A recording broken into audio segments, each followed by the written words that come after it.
Alright, so, hello, welcome to my channel. The name is Stephanie Bree, transgender woman, female, and I am going to talk to you about Super Mario. This is my Super Mario retrospective.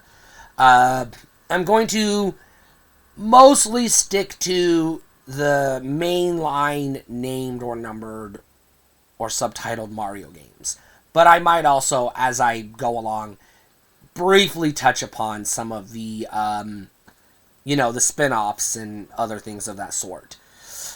My first introduction with Mario, the character that you know as Mario, that I know as Mario, was playing Donkey Kong in the arcade. Yeah, I'm that old.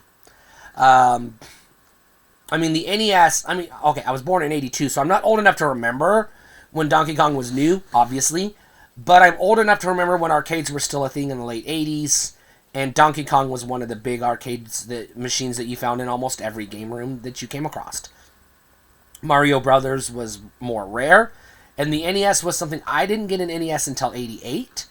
So I had already had probably 2, maybe 3 years of knowledge of Mario as a character in Donkey Kong, which he would have been known as Jumpman at the time, but I still would have known he was Mario because they did, again, the Mario Brothers, the original Mario Brothers arcade game did exist, and I did play it as well, which would have been my second game that I got to experience in the Mario universe, that is, like, with the name Mario in the title. And I do remember 1988 getting in a Nintendo Entertainment System for Christmas that year, and the reason why I remember it was 1988 is because it's the same year my baby sister was born. She was born in April. We got the NES that December for Christmas. That's the only reason why I'm able to remember that. A lot of these dates are going to be wishy-washy. But I do remember, prior to that, going to a friend's house, and he had an NES, and, a good, I'd say at least 50 to 60 NES games, because his parents, were middle class. We were not. We were lower class. Excuse me. Holy shit. Stomach is rebelling. But anyways, so they had a lot more money than we did, so they had a lot of Nintendo games. We, at the time, only had an Atari, and even though the Mario game, Donkey Kong, and a few others did exist, Nintendo did have some games on the Atari platform, we didn't own them at the time. I wouldn't get the Atari Nintendo games until years later, when I became actively involved in collecting and became a collector by identity. Gamer collector was my identity, or at least part of it. And so I had already played the original Super Mario Brothers and Super Mario Brothers 2 at my friend's house, and I'm going to be honest with you right off the bat, I thought Super Mario Brothers 2 was a better game. It looked better graphically, it was more fun to play, it had better music, it was more brighter, more colorful. My initial impression of Super Mario Brothers, the original NES game, the blocky 8-bit piece of shit, was I didn't like it at first. I was like, this game sucks. That was, my 5-year-old brain was like, this game sucks. Mario 2, that game's actually legit good. So when I did get an NES, again, my parents bought the NES as like a bundle. So they got like the control deck for me and my sisters. So it came, though, and I'm not sure which SKU, so if I'm saying control deck, I don't know if that's the exact which SKU it was, but the one we had came with 2 controllers, Super Mario Duck Hunt, and a zapper. And it was their orange zapper. Red, for those of you who are colorblind, not the gray zapper. I never knew anyone who had the gray zapper, to tell you the truth. In fact, I didn't even know it existed until I saw one at a pawn shop, like, probably 10 years later. So I didn't even know that was a thing. But I did get the NES, and I had to share it with my sisters, but we had one game, essentially. It was one cartridge. It was 2 games on the cartridge, Super Mario Brothers and also Duck Hunt. Mom and Dad and my older sister were into Duck Hunt. Me and my younger sisters were, younger sister, the baby was a baby. Like, she was just born like months earlier. So she wouldn't have been playing games. But me and my younger sister, we were playing Mario more than anything. And a lot of times, 2-player. My parents, they didn't like Mario. They tried it. They couldn't get past the Goomba. They gave up. Heck, I couldn't get past the Goomba for the first, several months that I had that game. I mean, come on, you're talking about, what, 6 years old? I was 6 years old at the time. I wasn't very good at video games.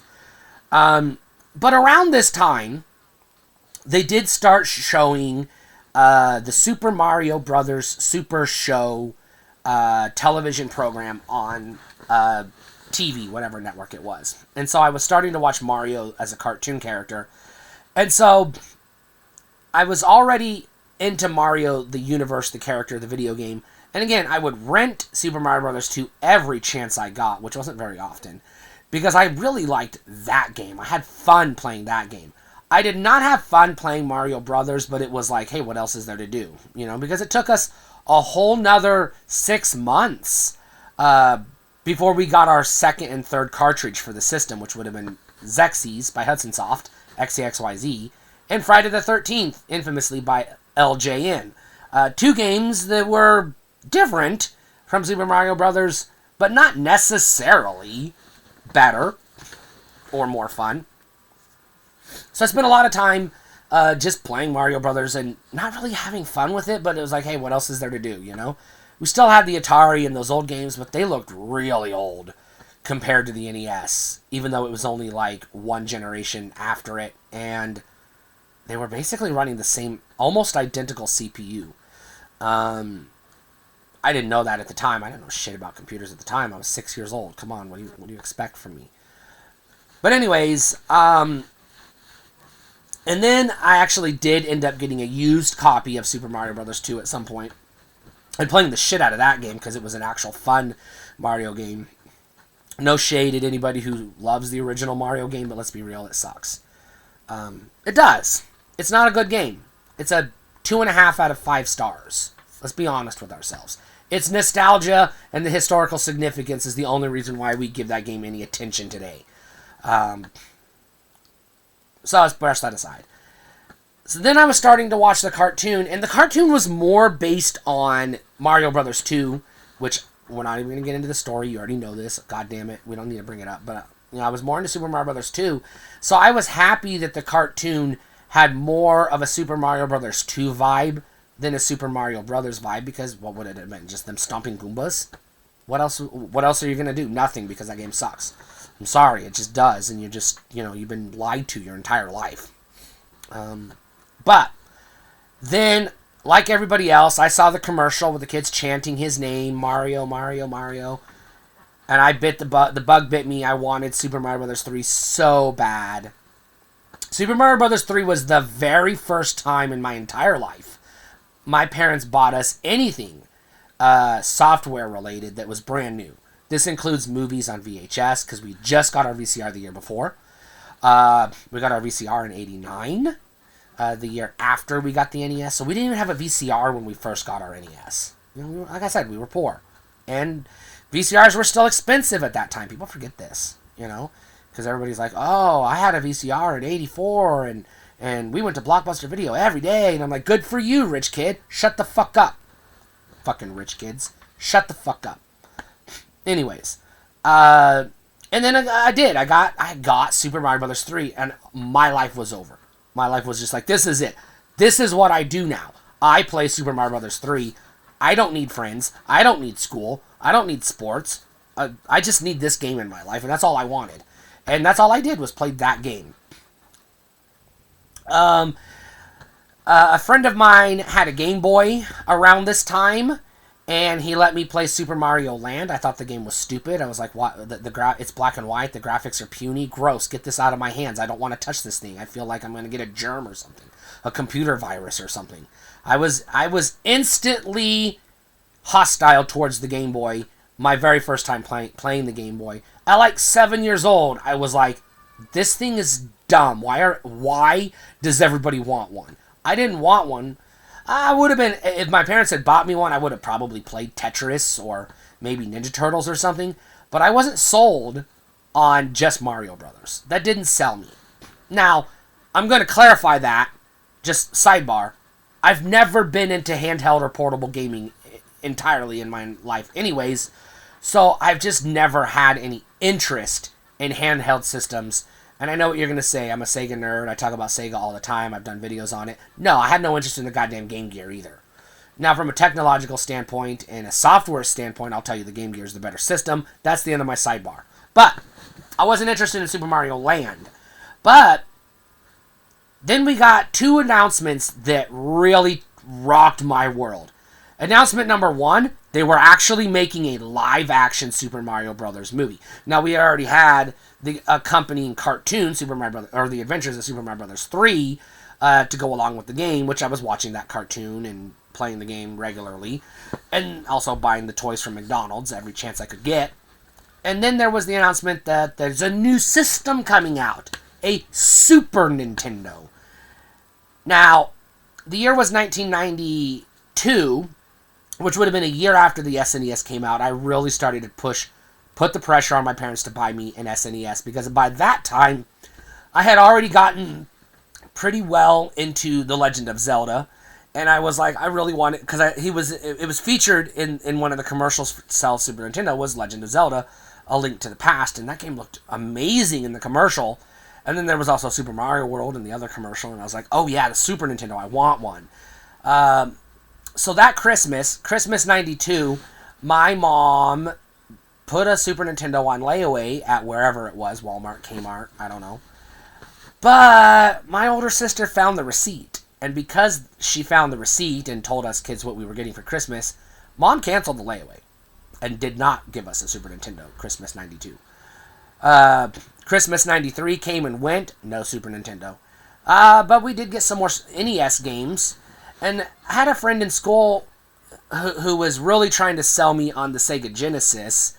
So he invited me over to his house, and I got to play Sonic the Hedgehog and Altered Beast, and a couple other games. And all of a sudden I was like, no, Mom, I want a Sega. Screw Nintendo. I don't want a Super Nintendo anymore. I want a Sega. And so for my 12th birthday, September 1994, my mom bought me a Sega Genesis, Model 2 with the Sonic the Hedgehog 2 pack-in. And at that point, I cold turkey stopped playing Mario games entirely. I wasn't watching the cartoon anymore. Went to the theater to see the movie. That was the first time I told my mom, please ask them for my money back. That movie was bad. And she was like, I can't do that. You sat through the whole movie. But I was like, oh my God, that movie was bad.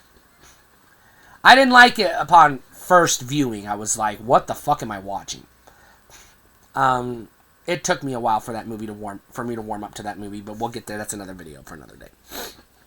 So then, I had the Genesis. I gave the NES basically to my sisters. I was like, you guys can play this. I'm going to play Sega.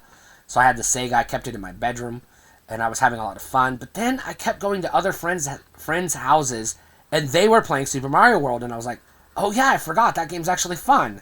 So I got to play Super Mario World at a few of my friends' houses, and then I started reading the gaming magazines. They were talking about the next gens coming up, 3DO, 32X, Sega CD, Sega Saturn, eventually PlayStation, and so on, and Nintendo 64, Atari Jaguar. So it was the mid-90s was a busy time. They were throwing so many things at me. I couldn't really decide. There's a trash can right there, don't worry about it. I couldn't really decide which one I wanted. So I was like, all right, geez, do I want a 32X? Or do I want to wait for Project Reality, which would later become Ultra 64, which would later become Nintendo 64? Do I want to get a Super Nintendo? I'm like, nah, I've already got a Sega. That's 16-bit. If I'm going to buy a new system, I want something new, fresh, exciting. Maybe a Saturn, maybe a Jaguar. I never had any interest in the Jaguar, I'm going to be honest. But I did like the idea of a 3DO. And to me, PlayStation felt like that's just going to be another Atari or ColecoVision. They're going to fucking come out, throw a bunch of money at it, and then it's going to disappear, and then they're going to go away. Everybody thought that was the prevailing theory at the time because it's Sony. Who the fuck is Sony? I didn't even know what a Sony was at that time. We didn't have any Sony product in our house. Our TVs were RCA and Zenith. Our VCRs were Panasonic or Magnavox. We didn't own a single product in our house that had the name Sony on it. So I didn't know what the fuck a Sony was or who they were. So as a kid, I was like, yeah, they suck. They're not going to do well. Well, I've told this story before, but I'm going to kind of fast forward a little bit.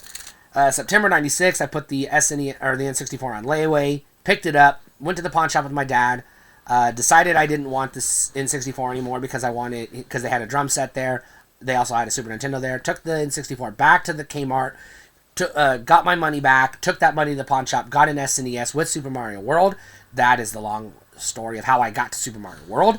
And then I started playing that and Sonic the Hedgehog, sort of taking turns. Like I would play Sonic for a little bit, and then I'd play Super Mario for a little bit, and then I would play like Mega Turrican for a little bit, and then I would play like, Super Star Wars for a little bit, and then I would play some Castlevania Bloodlines for a little bit, and then I would play some Legend of Zelda, Link to the Past, or Donkey Kong Country for a little bit. It was just I just sort of back, because I had both systems, and they were both good systems. But I was spending a lot of time with Super Mario World, and it did not take long before I quickly determined, and this holds true to this day, I quickly determined that Super Mario World was going to be perpetually my favorite video game of all time. To this day, nothing has topped it. I just played a complete run-through of Super Mario World like 2 weeks ago. Maybe 3 weeks ago. I love that fucking game.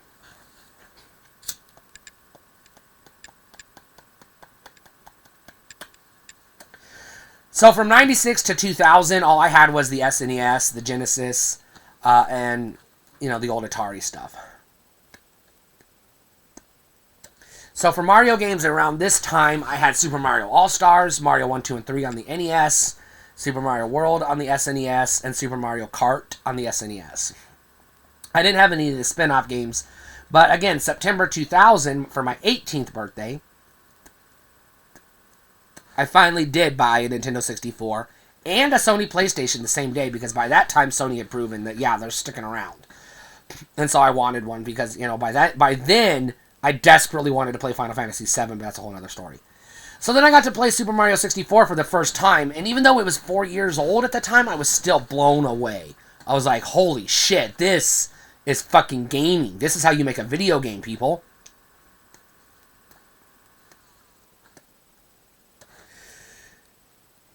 And so around this time was also, unfortunately, when Sega was getting their ass kicked with the Dreamcast. They had already got their ass kicked with the Sega CD and the 32X and the Pico and the Game Gear and the Saturn. So it was like, bye-bye Sega. Hello, Nintendo.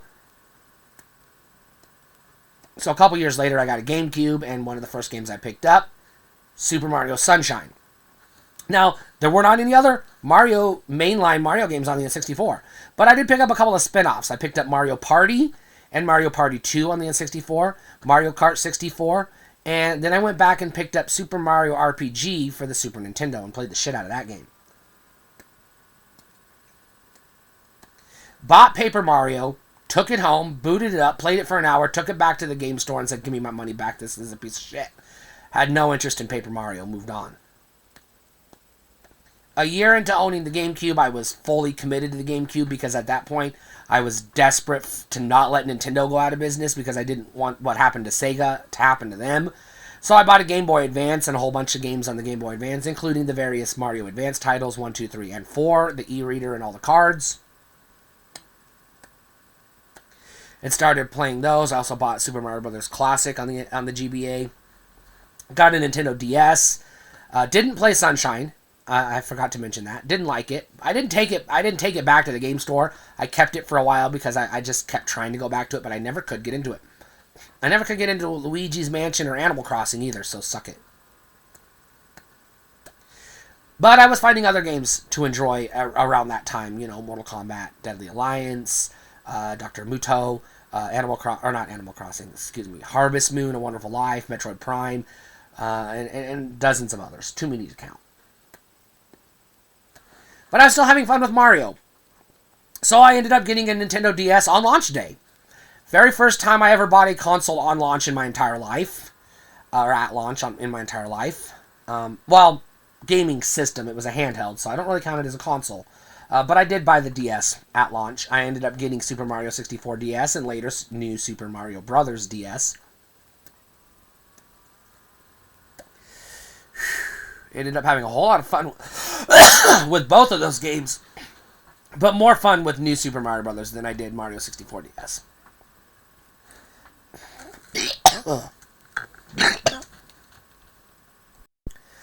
Around this time, I was starting to identify more not just as a gamer, but like loosely as a retro gamer, just by extension, because I was a collector of retro video games, but also specifically as a Nintendo gamer.